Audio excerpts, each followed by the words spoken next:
हाँ, नमस्कार मित्रों। मैं हूं निरंजन सिंह और आज मैं आपको ईसा पूर्व के 2500 साल पहले का बात करूंगा और मैं बात करूंगा महात्मा बुद्ध के बारे में। कैसे एक राजकुमार वैराग्य की तरफ चल पड़े और एक संघ के निर्माण करके हजारों साल तक उनके लिए जो आस्था था वो बना रहा। तो चलिए चलते हैं आज बिहार के उत्तर क्षेत्र में और उत्तर प्रदेश के उत्तर भाग में, जहाँ पर आज से 2500 साल पहले शाक्य गणराज के वंश में राजकुमार सिद्धार्थ का जन्म हुआ था।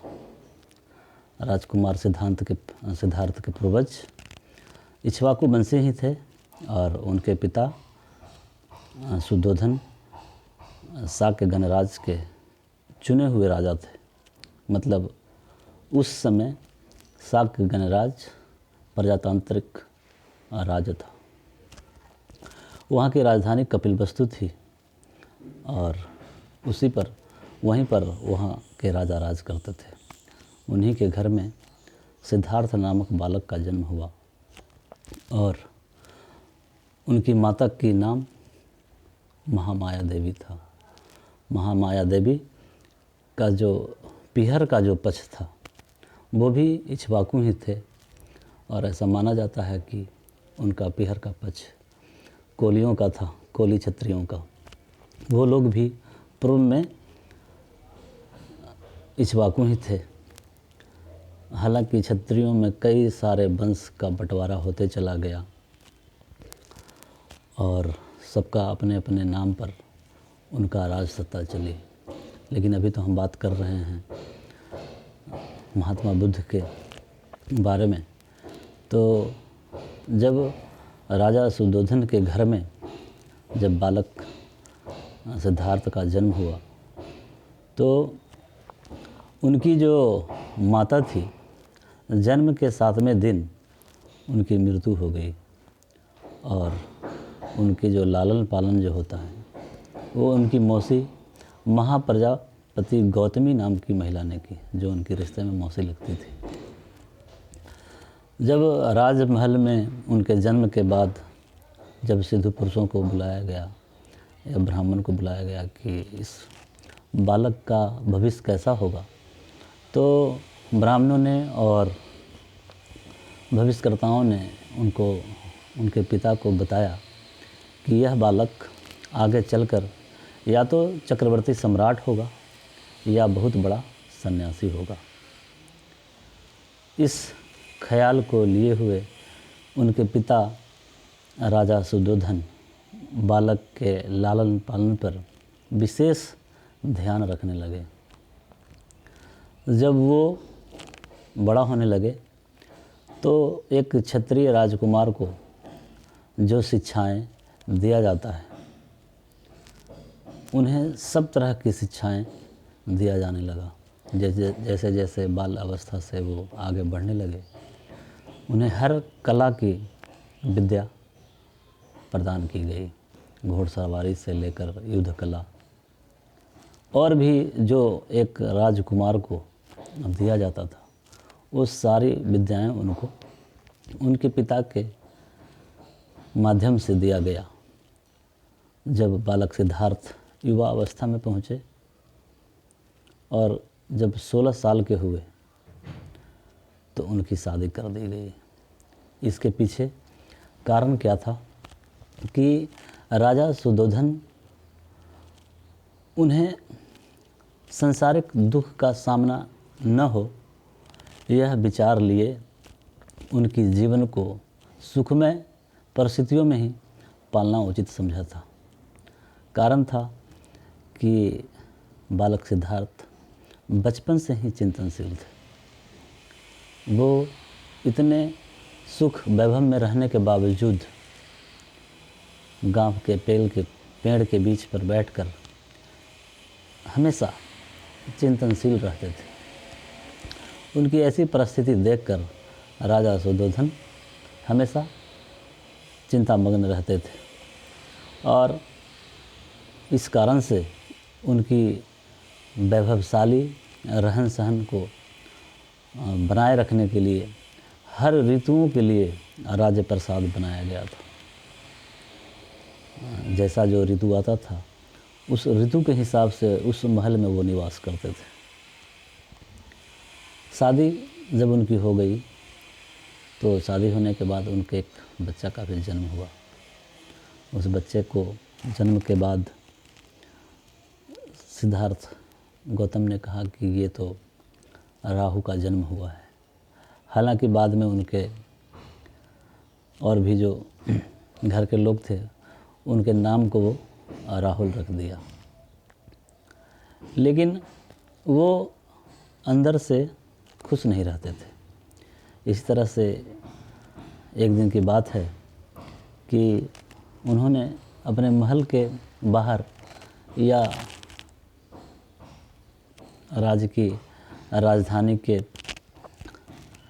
अन्य क्षेत्रों में भ्रमण के लिए जब निकले तो उन्होंने देखा कि एक बीमार व्यक्ति बहुत ही कमज़ोर अवस्था में बैठा पड़ा है। फिर जब भ्रमण के दौरान ही जब वो आगे जब बढ़ते हैं तो उन्होंने एक गरीब व्यक्ति को देखा जो अपनी गरीबी के कारण बहुत ही कमज़ोर बन चुका था और दुख जैसी स्थिति बनी हुई थी। तीसरा व्यक्ति को उन्होंने देखा कि एक मृत व्यक्ति पड़ा हुआ है, उसके आसपास में लोग उनकी मृत्यु पर विलाप कर रहे हैं। फिर जब आगे बढ़े तो उन्होंने देखा कि एक सन्यासी जो है प्रसन्न चित्त अवस्था में घूमता हुआ जा रहा है। उसके दुनिया का कोई भी चिंता नहीं है, संसारिक जीवन का उसे कोई भी चिंता नहीं है। इस तरह की परिस्थिति देखकर युवा सिद्धार्थ का मन में वैराग की तरफ उनकी जो भावना है वो प्रबल होने लगा। पर उनके पिता राजा सुधोधन चाहते थे कि इन्हें हम राजसी ठाठ बाट में ही रखें और हमारे आगे का जो वंश पीढ़ी है वो इनसे आगे बढ़ेगा। ऐसी परिस्थितियों को हमेशा बनाए रखने के लिए राजा अपने राज प्रसाद में सिद्धार्थ के लिए तरह तरह का व्यवस्था बना रखे थे। ऐसा ही व्यवस्थाओं में एक बार की बात है कि उनके राज प्रसाद के अंदर उनके पिता के आदेश से उनको रमणीय जीवन देने के लिए कई सारी गणिकाओं को महल में नृत्य करने के लिए बुलाया गया और सिद्धार्थ गौतम नृत्य को देख रहे थे और देखते देखते रात्रि के समय उनकी आंखें लग जाती है, वो सो जाते हैं और गणिकाएँ लोग भी सो जाती है। जब आधी रात्रि को जब सिद्धार्थ गौतम का जब नींद खुलता है तो उन्होंने देखा कि बहुत सारी गणिकाएँ जो हैं श्रृंगार विहीन हो चुकी है। कई ऐसी गणिकाएँ थी जो कपड़े विहीन हो चुके थे, वो सब भी निद्रा अवस्था में थी और कई ऐसी गणिकाएँ थी जो खर्राटे भर रही थी। इस तरह के परिस्थिति को देखकर उनकी जो भावना थी वैराग की तरफ वो बहुत ही ज़्यादा प्रबल हो उठी थी और इस तरह से करते करते उनके जीवन के 29 बरस बीत चुके थे और इन परिस्थितियों को वो वैराग की तरफ मोड़ दिए और रात में सोए हुए अवस्था में अपनी पत्नी यशोधरा और बालक राहुल को छोड़कर वो सन्यास की तरफ निकल पड़ते हैं।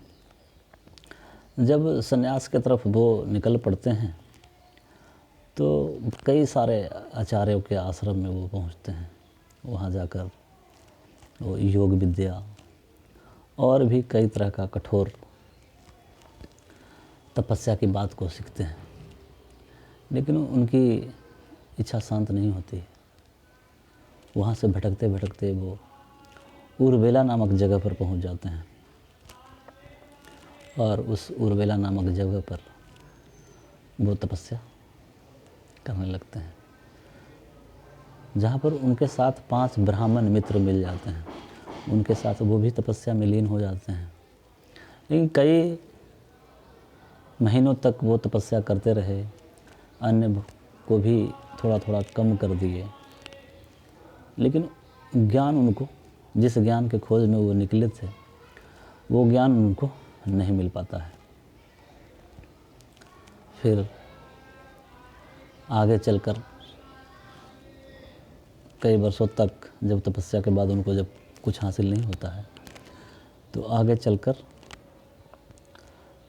बनारस के पास किसी गांव में वो सुजाता नामक कन्या के हाथों से भोजन ग्रहण करते हैं और तपस्या अपना छोड़ देते हैं